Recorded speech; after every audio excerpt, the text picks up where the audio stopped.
Assalamualaikum warahmatullahi wabarakatuh. Saya Fadil Al-Ghafaru, mahasiswa Universitas Nasional, Fakultas Ekonomi dan Bisnis, jurusan Manajemen. Pada video ini saya akan membahas salah satu materi dari mata kuliah riset keuangan yang berjudul analisis pengaruh literasi keuangan terhadap perilaku pengelolaan keuangan pribadi. Pertama-tama saya akan menjelaskan apa saja isi dari materi pada kesempatan ini. Pertama ada tinjauan pustaka, yang kedua ada metode penelitian, yang terakhir ada hasil dan pembahasan. Oke, kita masuk ke suku bab yang pertama, yaitu tinjauan pustaka. Menurut Warsono pada tahun 2010, mengelola keuangan pribadi dapat dilihat dari 4 ranah, yaitu yang pertama penggunaan dana. Dari manapun sumber dana yang dimiliki, yang menjadi persoalan adalah bagaimana cara mengalokasikan dana atau penggunaan dana tersebut untuk memenuhi kebutuhan secara tepat. Pengalokasian dana haruslah berdasarkan prioritas. Skala prioritas dibuat berdasarkan kebutuhan yang Anda perlukan. Namun harus memperhatikan persentase sehingga penggunaan dana tidak habis digunakan untuk konsumsi sehari-hari saja. Yang kedua ada penentuan sumber dana. Seseorang harus mampu mengetahui dan menentukan sumber dana. Sumber-sumber dana dapat berasal dari orang tua, donatur, maupun beasiswa. Selain itu, seseorang juga dapat menentukan sumber dananya sendiri. Sumber dana dapat juga diciptakan dari berbagai usaha. Dengan mampu menentukan sumber dana, maka seseorang mengetahui dan mencari sumber dana alternatif lain sebagai sumber pemasukan keuangan untuk dikelola. Yang ketiga ada manajemen risiko.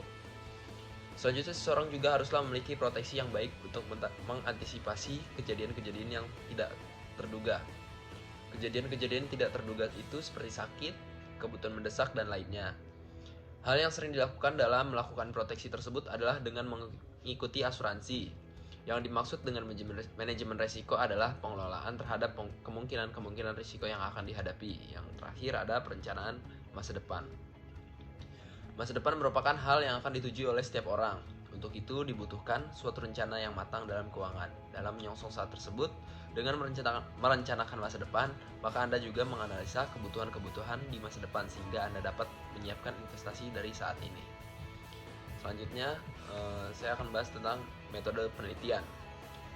Berdasarkan studi kasus dalam jurnal penelitian yang berjudul Pengaruh Literasi Keuangan terhadap Pengelolaan Keuangan Pribadi pada Mahasiswa di Politeknik Negeri Samarinda oleh Maulita dan Nyoria Anggreni Mersa, pada penelitian tersebut menggunakan populasi mahasiswa Politeknik Negeri Samarinda.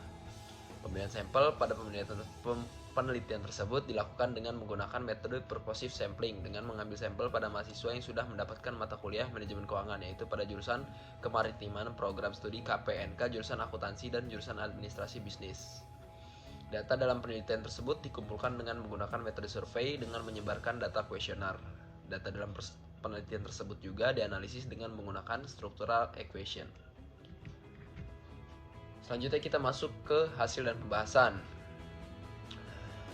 Responden pada penelitian ini sebanyak 156 orang dari jurusan kemaritiman, program studi KPNK sebanyak 52 orang, jurusan pariwisata sebanyak 30 orang, dan jurusan akuntansi sebanyak 45 orang.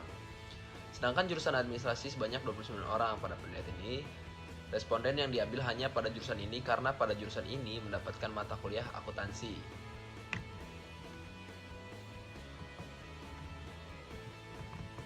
Selanjutnya, saya akan masuk ke dalam uji reliabilitas. Di sini terdapat 6 variabel, di mana ada X1, X2, X3, dan X4, dan Y1 dan Y2 dengan kriteria reliable semua. Selanjutnya masuk ke uji validitas. Terdapat tabel uji validitas dengan variabel 6 variabel yang sama, kriterianya juga valid semua. Selanjutnya masuk ke pengujian hipotesis. Untuk menguji hipotesis, mengenal kausalitas yang dikembangkan dalam model ini.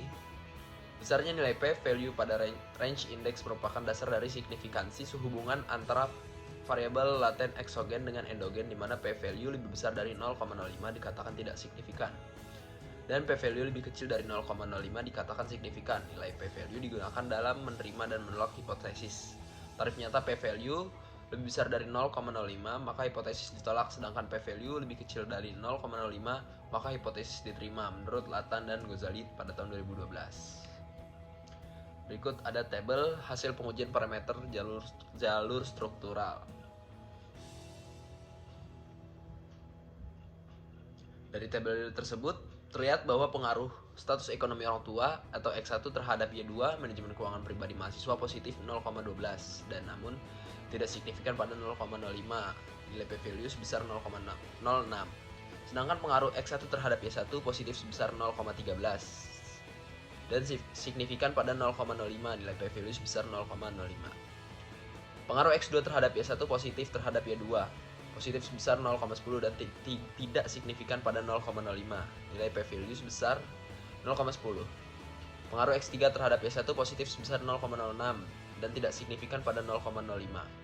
Pengaruh X3 terhadap Y2 positif sebesar 0,09 dan tidak signifikan pada 0,05. Pengaruh X4 terhadap Y1 positif sebesar 0,09 dan signifikan pada 0,05 dan nilai P-value sebesar 0,02. Pengaruh X4 terhadap Y2 positif sebesar 0,18 dan signifikan pada 0,05. Terakhir ada pengaruh Y1 terhadap Y2 positif sebesar 0,04 dan tidak signifikan pada 0,05. Selanjutnya ada kesimpulan. Kesimpulan, hasil uji pengaruh literasi keuangan mahasiswa terhadap manajemen keuangan pribadi mahasiswa menunjukkan koefisien parameter beta antara literasi keuangan dengan manajemen keuangan pribadi mahasiswa yaitu P sebesar 0,29. Dengan menunjukkan bahwa tidak ada pengaruh literasi keuangan terhadap manajemen keuangan pribadi mahasiswa. Namun, hasil yang ditemukan peneliti bahwa ternyata pada mahasiswa Politeknik Negeri Samarinda literasi keuangan belum mampu mempengaruhi manajemen keuangan pribadi mahasiswa. Oke, mungkin itu aja penjelasan singkat yang dapat saya berikan pada kesempatan kali ini. Kurang lebihnya mohon maaf. Wassalamualaikum warahmatullahi wabarakatuh.